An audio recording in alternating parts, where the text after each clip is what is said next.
Welcome. So last lesson we had a look at price wars and price competition, and I said that during today's lesson we were going to have a look at why that doesn't happen very often, so why firms choose to kind of avoid that and focus on non-price competition. So we're going to have a look at that first and foremost, and we're going to look at kinked demand curve. So throughout all of this kind of videos that I've done up until now, we looked at other market structures. I've made it really clear that a firm's demand curve and an industry's demand curve are two very, very different things. So most of the time, or in fact, unless you're looking at kind of gifting goods, the demand curve of an industry is downward sloping. So, and it's always kind of relatively elastic or really elastic, but it's always downward sloping. But for a firm, that's not always true. In perfect competition, it was completely perfectly elastic.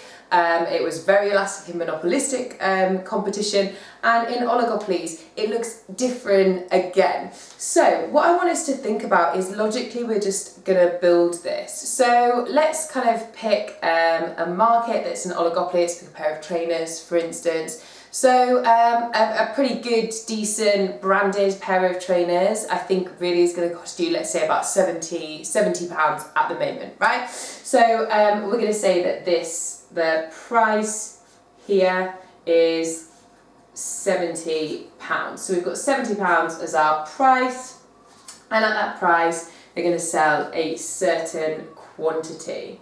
So if we take that across and just say that it's going to be this quantity here. So a firm, like, you can pick any firm, you can pick Nike, you can pick Adidas, Puma, whatever you want.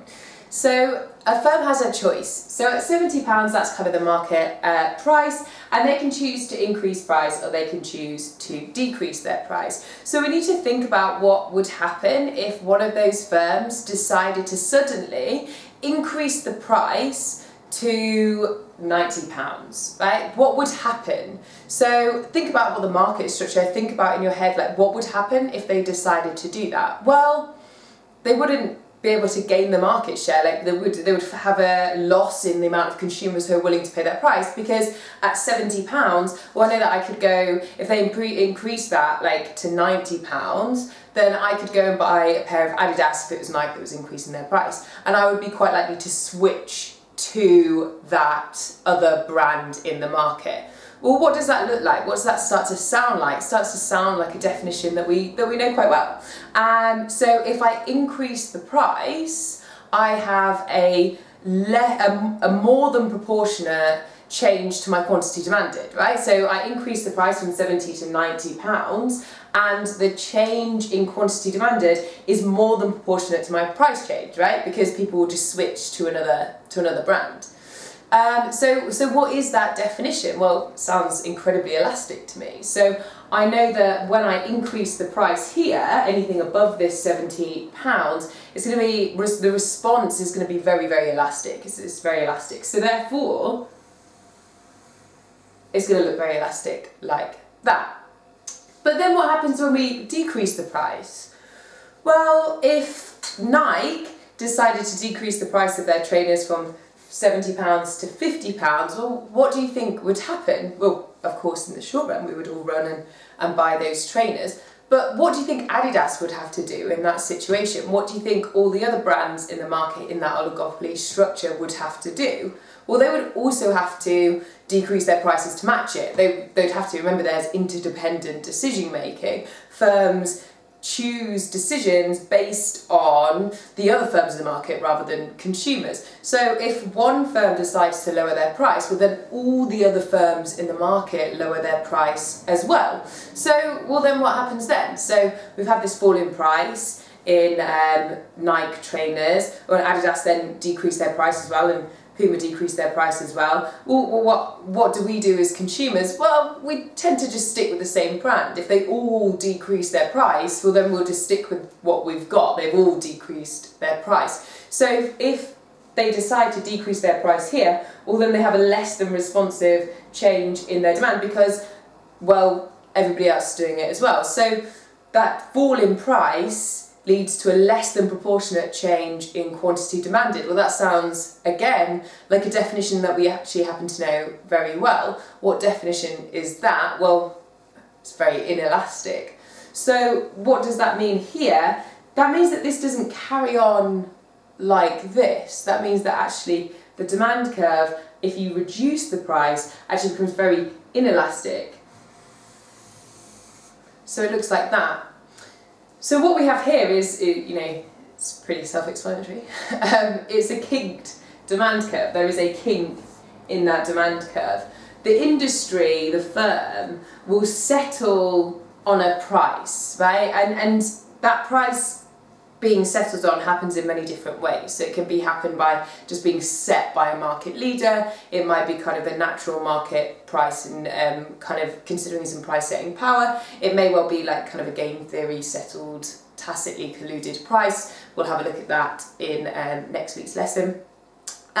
So actually, once that price is set, then you end up in this situation here that actually if this firm here decides to increase their price, well then people will just switch to another brand, and therefore it's very elastic, and they will lose revenue from that, right? They will lose revenue if they increase their price, right? It's important to remember that. And then if they decrease their price, well, then everybody else will also decrease their price as well, and then it becomes very inelastic. And remember, well, what happens when a firm decreases their price and their demand is very inelastic? Well, they lose revenue as well, right? So a firm here is at a quite a stuck place, right? They're quite stuck because they're going to lose revenue. And then if we think about a price war, remember price war is about gaining that short-term kind of consumer market share, but actually then the firm will match it, then the firm will match it, then the firm will match it. So we end up with this kind of like war between 2 or 3 or 4 individuals, and they chip away at their own supernormal profit. They're losing revenue, and that's exactly what happens when a firm has an inelastic demand curve. When they decrease the price, they lose revenue, their revenue falls. So that's exactly what's happening here. Now, obviously, we know that price wars ultimately, hopefully anyway, for the firm, will push out their competitor, and then they're able to regain that price, and they're allowed to actually, that inelastic then pushes up, and they've got elastic over here, and they're able to increase this price. They've got some more price setting power. So I just wanted to kind of explain the kinked demand curve there. Now I know what you're thinking is this price stuck? Is it stuck price? Well, no, it can change. Price wars can change it, and we see it kind of moving down, and they're chipping away at their own supernormal profits. But if a firm, for instance, one firm in the market, if this one firm, say this is Nike, come across some cost-saving measures, right? So let's say we've got some cost fall for one firm in the market. So as always, we're going to start with an original diagram here, and then here, so this is their AR, this is their MR, they've then got MC, they're going to be profit maximising, we find the price here, and then they're making some form of supernormal profit, right? And we can see that across there. Now, if this was this firm right here, I could say that this price here is going to be £70.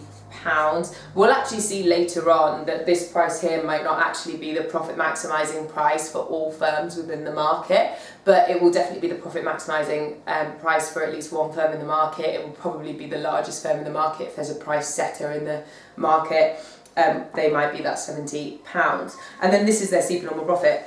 So if one firm comes across some cost-saving measures, well, what happens for that one firm? Well, actually, they just get to keep that for supernormal profit. They won't want to lower that price because then it becomes inelastic, and they'll lose supernormal profit. So say, for instance, their MC falls, and therefore obviously their AC will also fall. If their MC falls, their AC has to fall because MC is a representation of variable costs, and therefore their marginal, their average cost, the total cost will also decrease. And then they're actually just going to keep that, even though their profit maximising position has fallen, so they should be offering a lower price, right? They should be offering a lower price in that market. They actually won't pass that on to consumers, and they will instead just take the additional supernormal profits. So this area here is actually additional supernormal profit, because they still will charge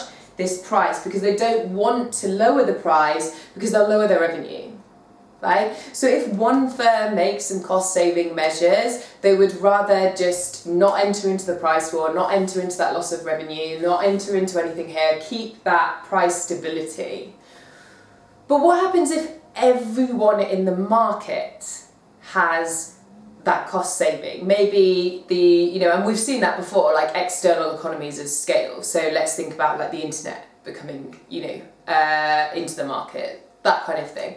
Well, that affects everybody in the market equally. So there are a few things that can happen, and when we look at game theory, we'll see this in more detail. But potentially, actually, they will end up falling prices. So prices will end up falling. They will end up passing that on to their consumers. Well, what's going to happen then? So what I suggest you do is take a pause of the video and think about how that's going to be represented on this diagram here. So how the firm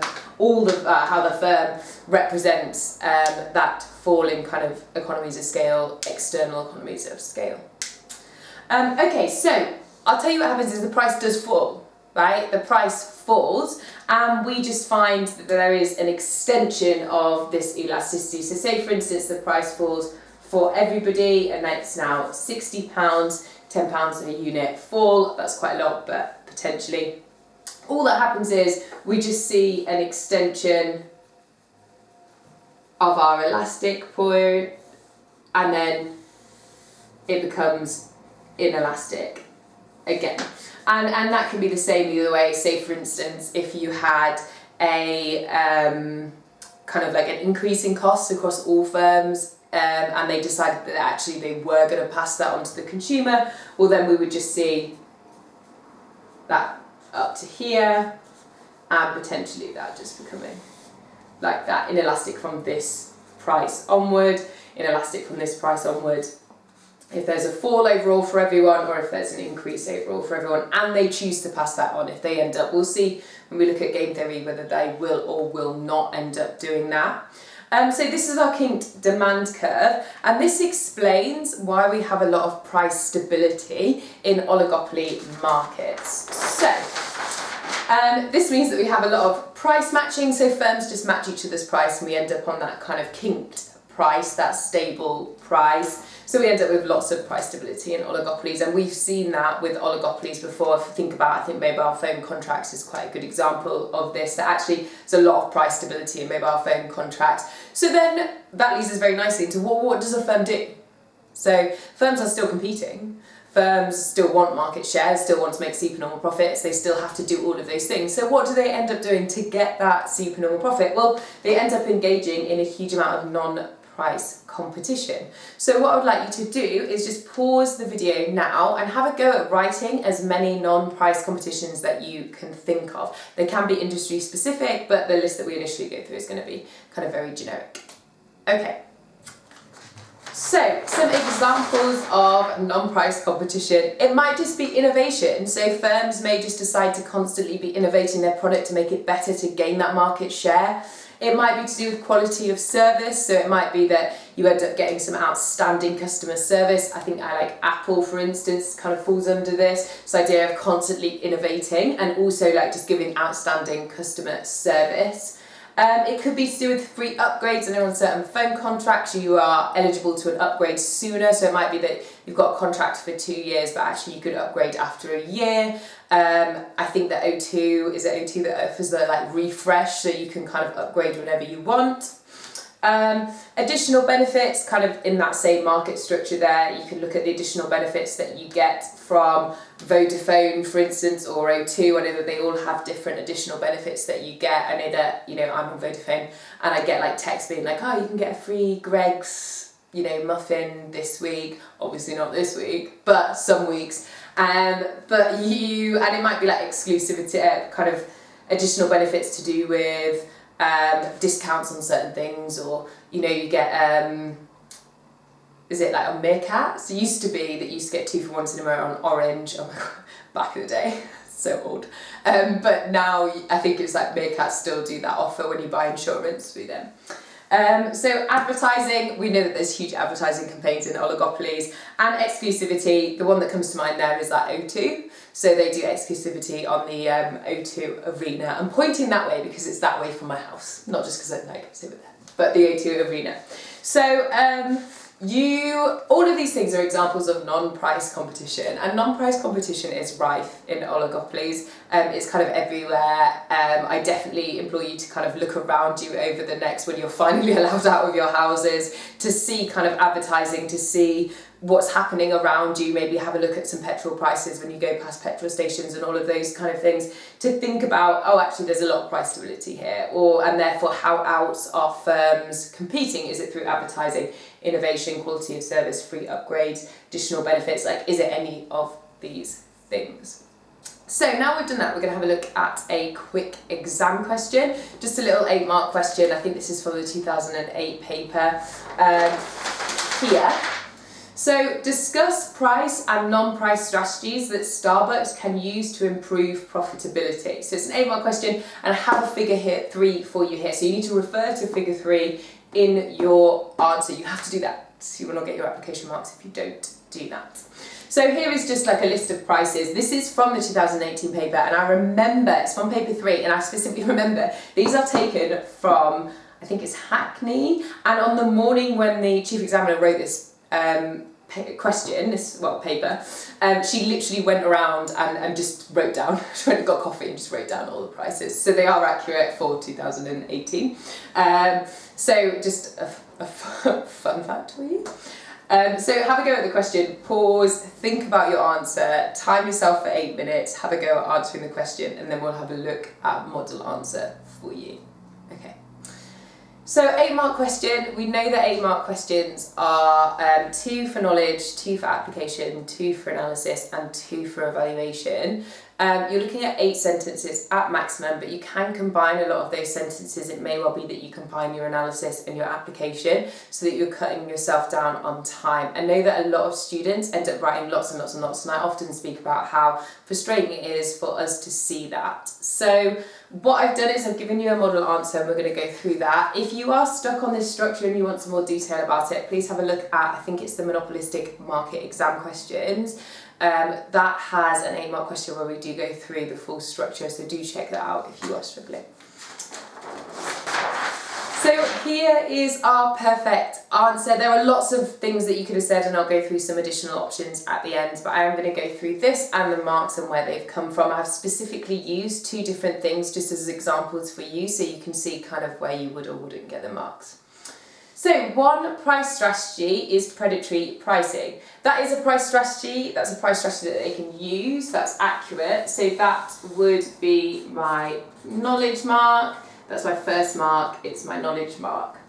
So they could reduce the price to below £1.80, price of Greg's latte, or even further below their average variable cost. So that there is my first application mark. Here, so that's my second mark, but it is my first application mark there. This would allow them to push out competition to increase prices in the future to gain more market share and therefore more supernormal profit. The exam question asked you specifically about profitability, so you have to make sure that your answers relate to profitability. Right? So you have to mention how the strategy that you said, price or non-price, is going to increase their profitability, right? Now, I have specifically used predatory pricing because I mentioned in the last video about how you should use that in the exam, and I wanted to give you an example of how you use that.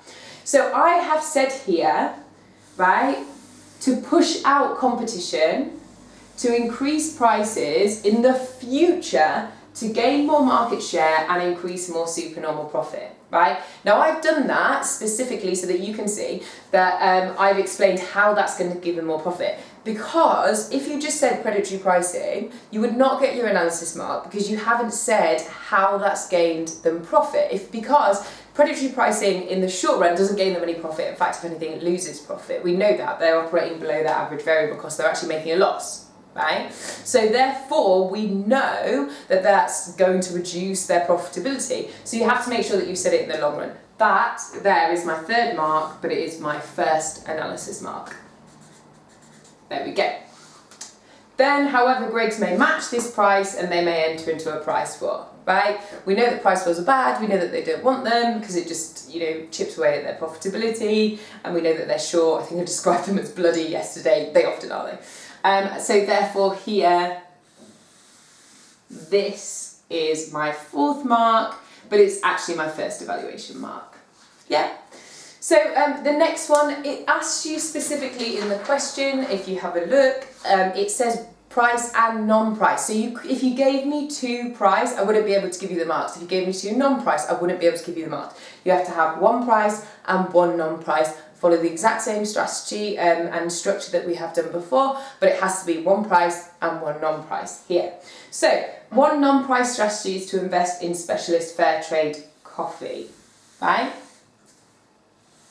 Now, that could be, I've done it very overtly, but if I was feeling very kind on my day of exam here, then that may well be not just, that's my 5th mark, but it's actually my 2nd knowledge mark, right? So it's my 5th mark, my 2nd knowledge mark. That could be considered to also be application if this was mentioned somewhere specifically in the case study, right? So it could be knowledge and application combined, right? I've actually made it more explicit a little bit later on, but potentially it could be classed as that.